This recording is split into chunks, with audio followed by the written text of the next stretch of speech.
Welcome to రాజనీతి.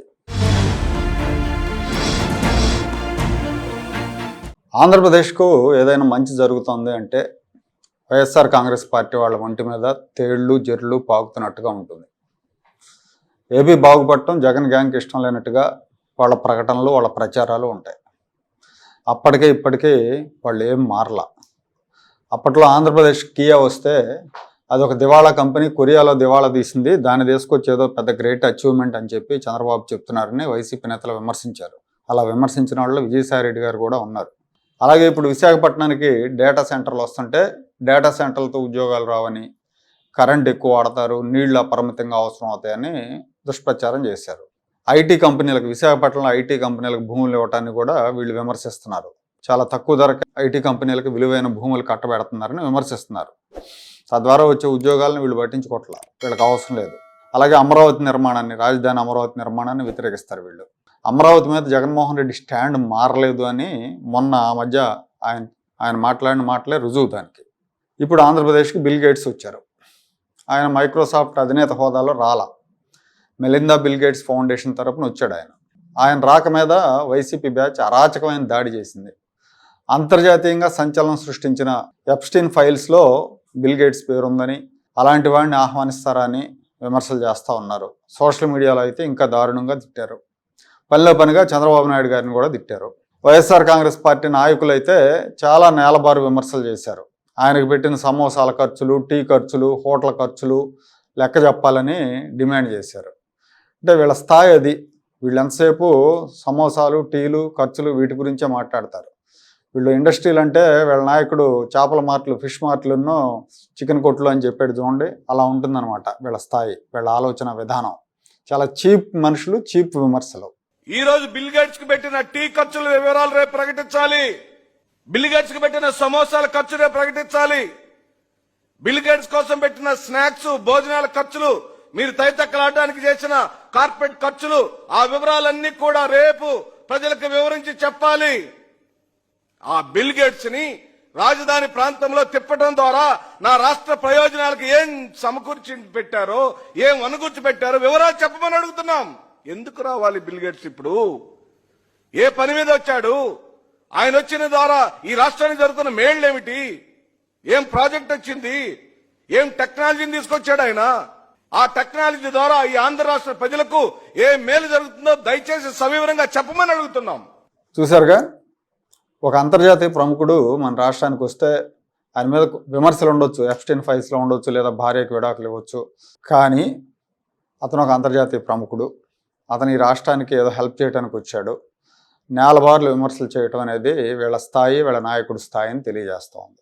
ఈ విమర్శలు చేసే సుధాకర్ బాబు సంతనూతలపాడులో ఎమ్మెల్యేగా ఉన్నప్పుడు ఆయన చేసిన ఘనకార్యాలు చాలా ఉన్నాయి. సొంత పార్టీ రెడ్డి నేతలే ఆయన మీద దాడికి ఎందుకు వచ్చారనే విషయం ప్రకాశం జిల్లాలో చాలామందికి తెలుసు. సరే, ఇప్పుడు ఆయన విషయం అప్రస్తుతం అనుకోండి. ఆయనకు పార్టీ స్క్రిప్ట్ ఇచ్చింది, ఆ స్క్రిప్ట్ను ఆయన చదివేశాడు. బిల్ గేట్స్ ఒకప్పుడు ఉమ్మడి ఆంధ్రప్రదేశ్ రాజధాని హైదరాబాద్కు వచ్చినప్పుడు ఇదే జగన్మోహన్ రెడ్డి తండ్రి వైఎస్ రాజశేఖర రెడ్డి ప్రతిపక్షంలో ఉన్నాడు. ఆయనతో సహా అప్పటి కాంగ్రెస్ నాయకులు కొంతమంది విమర్శలు చేశారు. కార్పొరేట్లకు చంద్రబాబు భూములు పందారం చేస్తున్నారని విమర్శించారు. కానీ బిల్ గేట్స్ హైదరాబాద్ రావటం వల్ల హైదరాబాద్కు మైక్రోసాఫ్ట్ కంపెనీ వచ్చింది.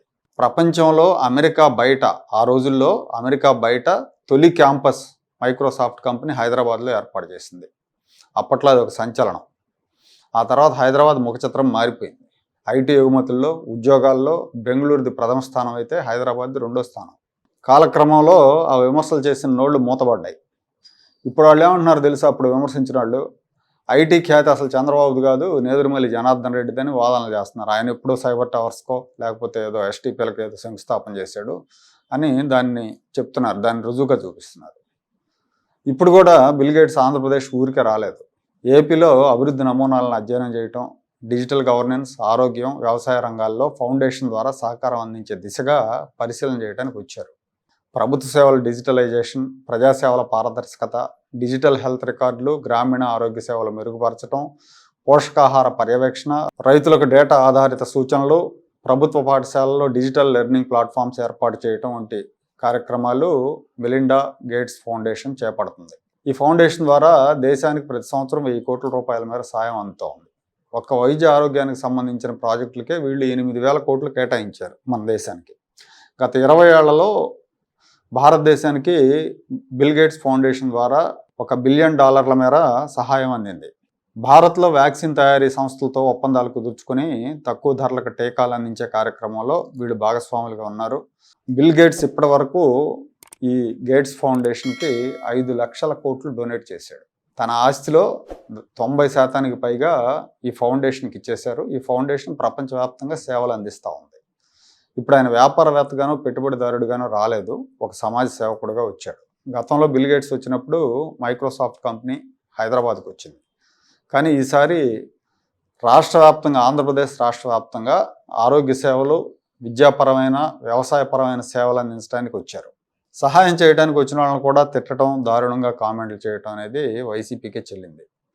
వీళ్ళు అధికారంలో ఉన్నప్పుడు రాష్ట్రాన్ని ముంచేశారు, రాష్ట్రానికి పెట్టుబడులు రాలేదు, ఉన్న పరిశ్రమలు వెళ్ళిపోయినాయి.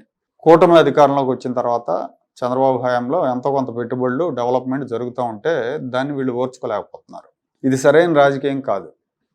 జగన్మోహన్ రెడ్డి తన దారిని సరి చేసుకోకపోతే ఆయన జన్మలో అధికారంలోకి రాడు.